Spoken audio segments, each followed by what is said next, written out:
consequences go.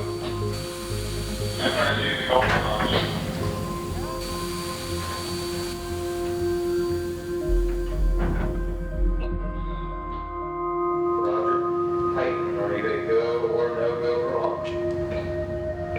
Bridges go for launch.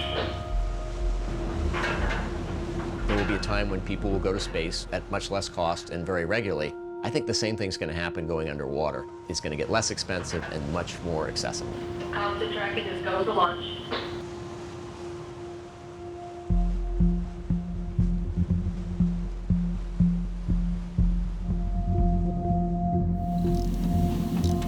This is the point of no return. If there was any point to freak out, now would be the point to freak out. This is an experimental sub. People are informed that it's very dangerous down there. Am I spinning? Yeah. Oh my God. And Scott is like, oh no, we have a problem.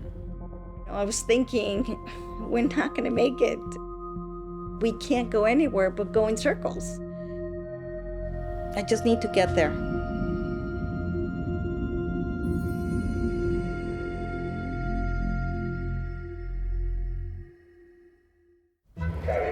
Topside ATM, we have communication. Test on ATM.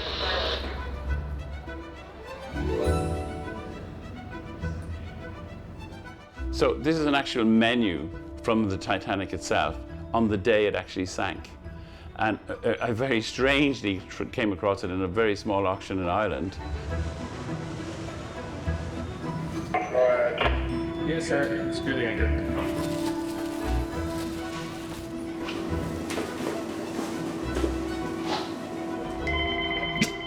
Hello.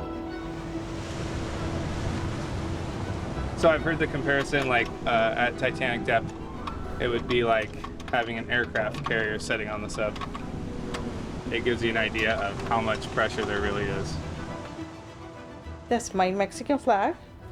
This is the White Star Line pin, a Titanic expedition pin. Yes, sir. The ship was made in Norway, so most of the medications are Norwegian, but they're also non-US medications. So it's like going to an IKEA in France. You know, everything's in metric and it's in French, and it's completely confusing because it's IKEA to start with. I have a Titanic patch from the expedition, and this is just the Titanic, the jacket patch. There's lots on the back as well. Yes. People are so enthralled with Titanic that it became a must-do dive. I read an article that said there are 3 words in the English language that are known throughout the planet, and that's Coca-Cola, God, and Titanic. It's just such an interesting period of time that I got really interested in both the ship's history and the dreams of the ship, but also the people's history and their dreams as well. The Titanic has always been in my family in terms of history. My father is from Northern Ireland. He was born in Derry, spent a lot of time in Belfast. And growing up as a child, he always spoke about the Titanic because obviously it was built in Belfast. Sure. Over Jack Cross, come on.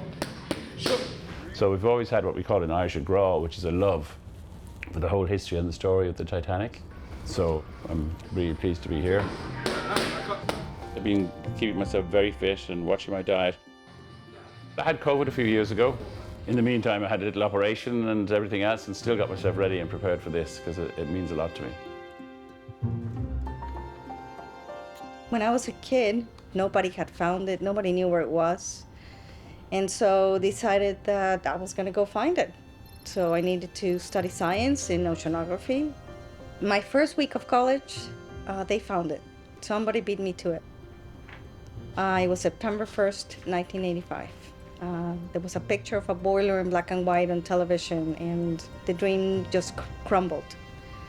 I switched my career to banking, and I started searching for a way to go. I wasn't sure how I was going to get to Titanic, but I knew I had to go. I'm not a millionaire. I've been saving money for a long, long time.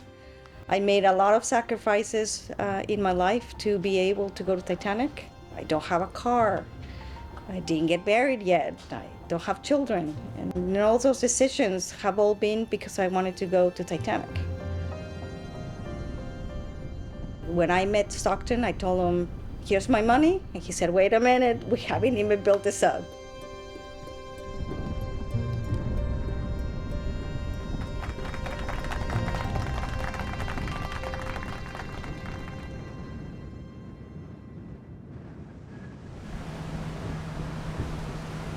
Just quick orientation for the sub. There's the forward dome, which opens and closes. We have the pressure hole in the center. That's 5-inch thick carbon fiber.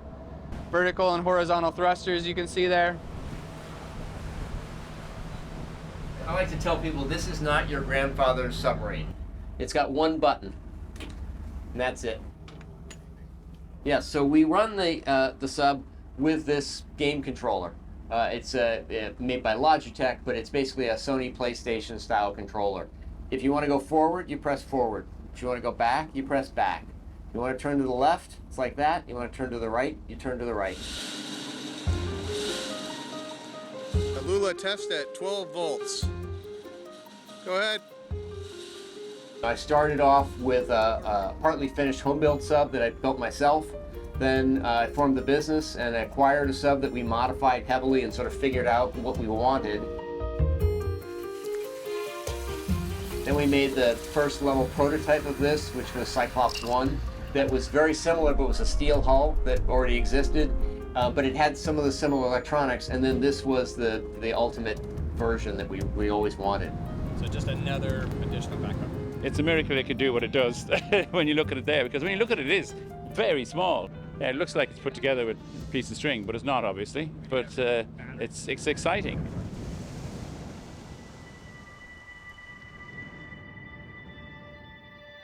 In general, the biology theme is one of documenting biodiversity that hasn't been well done on this wreck. There's sort of a race to try to understand the deep sea, which is the largest environment in the oceans and the most poorly explored. Here we're trying to give that experience, check off your box to see the Titanic, but at the same time contribute to something that has a wider application. So this is pretty typical of what we saw on the dive. You can see this black igneous rock, but look at the number of sponges, and that's what really hit us right away. I was asked by OceanGate to be the chief scientist of their expeditions. That involves organizing a science team and establishing long-term monitoring stations on the wreck. The Earth is changing, the climate's changing. The deep sea drives the Earth's climate. Most of the oxygen that's produced comes from marine plankton. So changes in the ocean have a huge impact over the whole globe.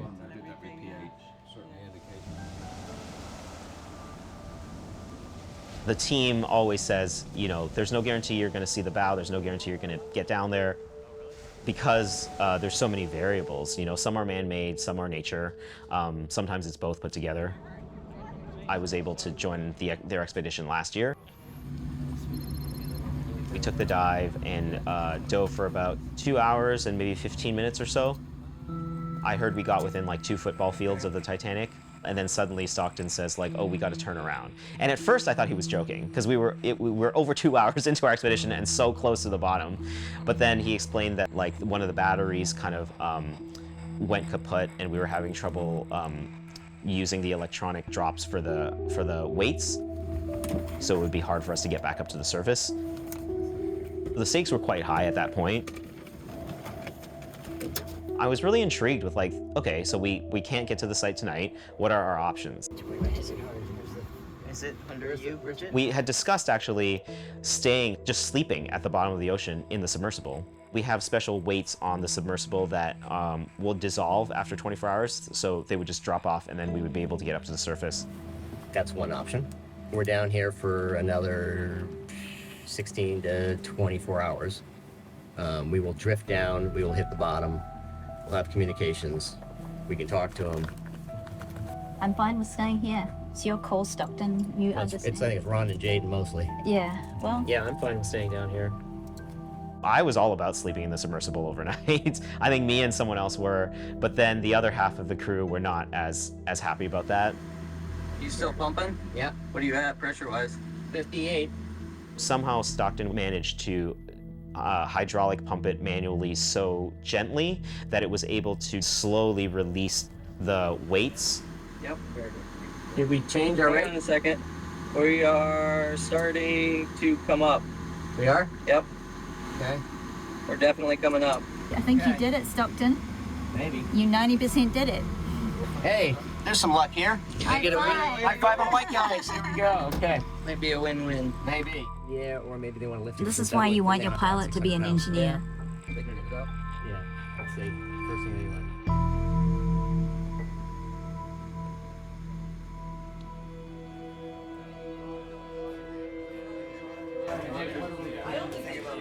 It's an open book here. Do you have any questions about what's going on, about acoustic monitoring, about carbon fiber problems we had, rumors of problems we had, actual problems we had? You know, feel free to ask. You know, we're happy to show everything. We want everyone going into this fully informed. This is an experimental sub. This is a dangerous environment. It's 6,000 PSI. Very few people have been down there. And so we want to make sure that you're going in with an open eye and you understand what's going on. If you don't want to do it at any time, feel free to say, hey, I want to take a pass, and we can work something out. You know, maybe bring you another year or something else. But you know, really want to make sure you're aware of all this. On mission 4, when we got to the surface, Scott was piloting. He heard a really loud bang, not a soothing sound. No. But on the surface, and as you know, Tim and PH will attest, almost every deep diving sub makes a noise at some point. I don't know. I don't have expectations of how I'm gonna feel. I know when I think about it, I cry. So there'll probably be a lot of crying when I'm down there. But I don't know. We'll see.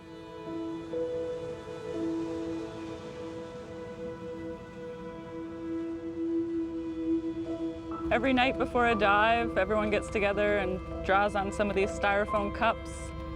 They attach them to the submersible before they do the dive and go down. And when they go underwater, they are under lots of pressure and they compress. And when they come up, we have all these little tiny mini cups. So I think everyone does a bunch and brings them back to their friends and family as a little souvenir.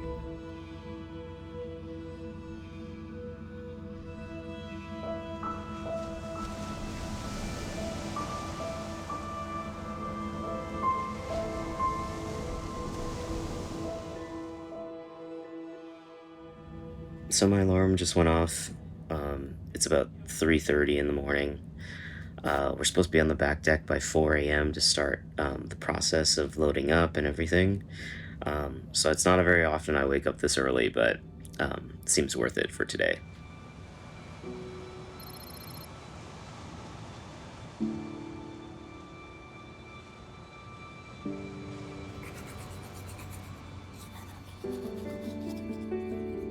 I was pretty grumpy waking up at 3:30, but when I think about the passengers who might have also woken up really early to catch their horse and carriage or whatever to take them to the dock, it made me feel like a kinship with them and also kind of grounded me in what I was doing.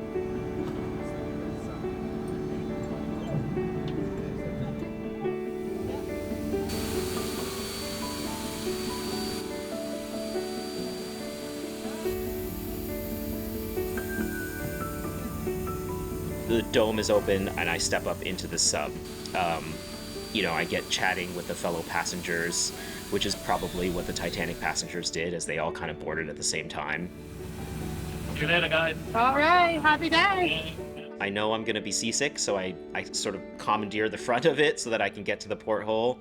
And then the dome slowly closes in front of me. And I have this moment of like, this is the point of no return.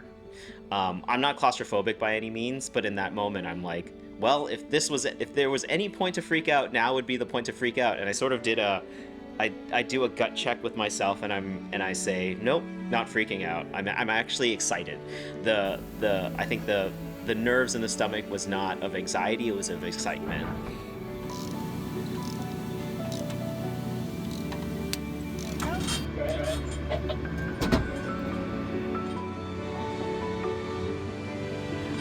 Yeah, we're all comfortable here in the sub. We've got the scrubber on, oxygen is flowing, and we're standing by for vacuum.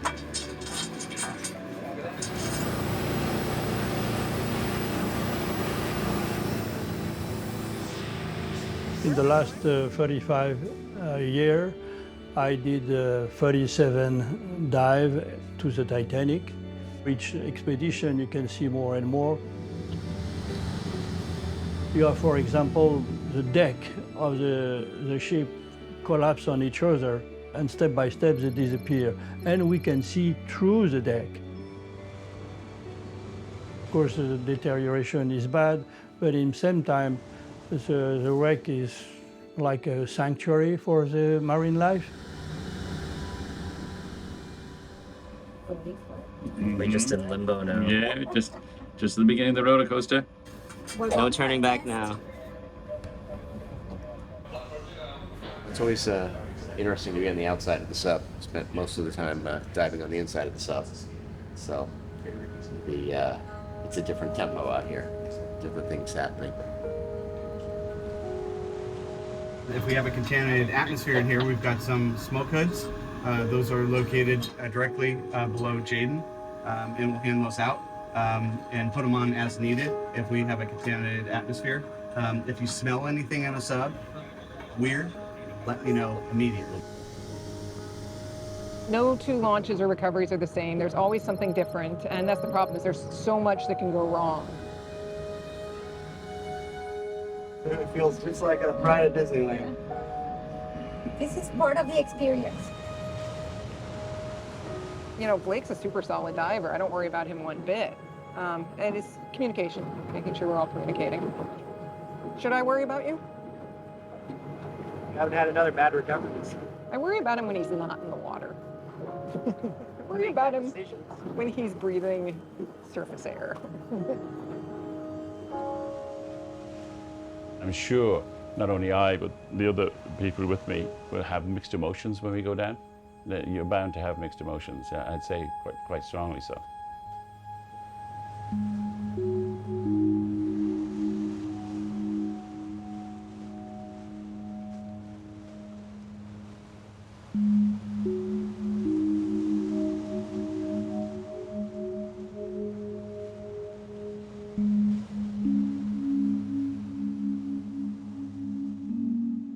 It's in Irish folklore, for want of a better word. You know, it was built in Ireland. It was the biggest ship in the world. It was incredible, and it was its maiden voyage. I mean, it perished on its maiden voyage, effectively. You know, so it's very poignant. You've got to think of those people. There were a lot of people, Irish, English, from all over the world, and you know, it's sad. There's no doubt it's tinged with sadness.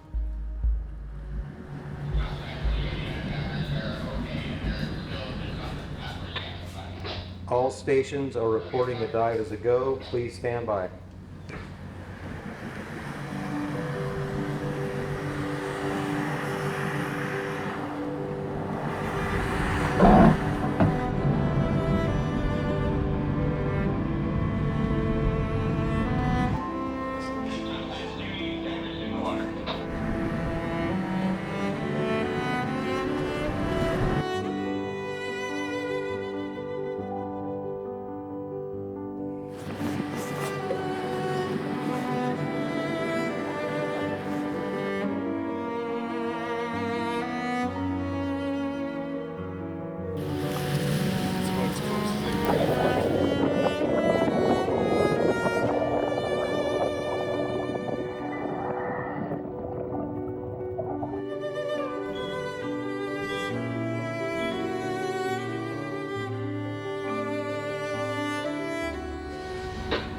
Okay.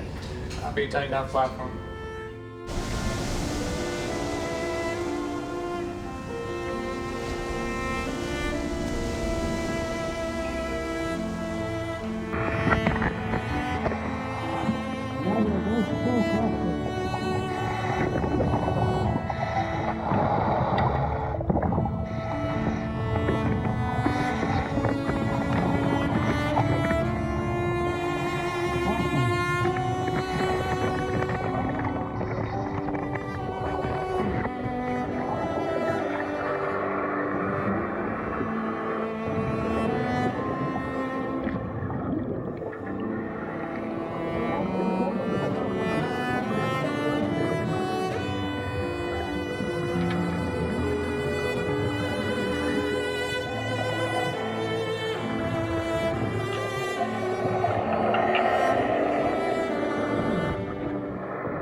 To be honest, I'm so, I just need to get there. Even if it's just a debris field, I'll be very happy with just paying my respects in the debris field.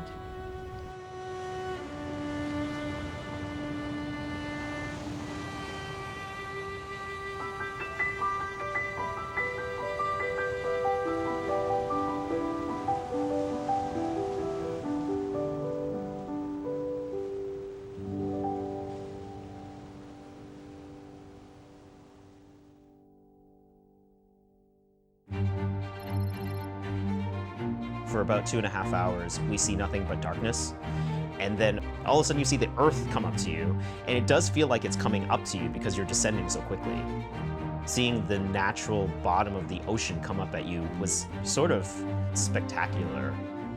We saw a plate. The plate just came out, a big dinner plate just sitting there on its own. Then we saw a washhand basin with one tap still attached. And we were only about 300 meters apparently from the wreck. Is something going on with my thrusters? I'm thrusting and nothing's happening. I don't know what's going on. When I'm thrusting forward, one of the thrusters is thrusting backwards right now. So the only thing I can do right now is a 360. We're literally 300 meters from Titanic, and although we're in the debris field, we can't go anywhere but go in circles. Oh my God.